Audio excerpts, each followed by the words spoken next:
હું યાર ખોટું થોડા કહું. તારી આજે હતા તો બધા હા ને ભિખારી નામના બધા બહુ યાર. ના, પણ અમે એવા નહીં કાકા યાર. લે આ પૈસા 500 આલું હું ખાઈ લેજે. ભગવાન તમારું સારું કરે, તમારે બે છોકરો હાલ. આશીર્વાદ મળે બહુ હા, પણ આ ખાઈ લેજે. સારું હા.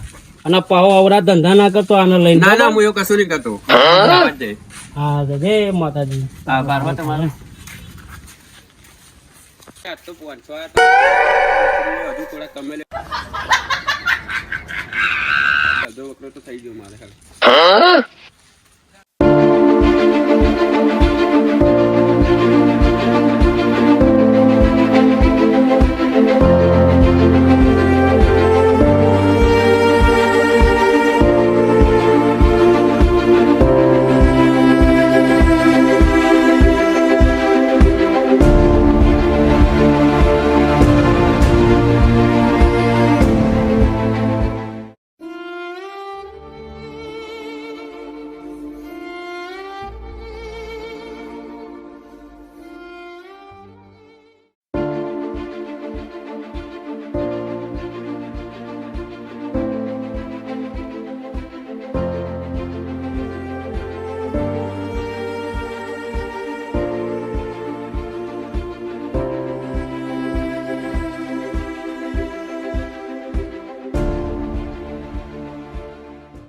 હા તો 1500 રૂપિયા થઈ ગયા. હજુ થોડું ફોજ બધું બેહો એટલે વધારે થાય એટલે ખાવું થોડું ઘેર મસ્ત હોટલ બોટલમાં ખાવું પડશે. આજ તો બહુ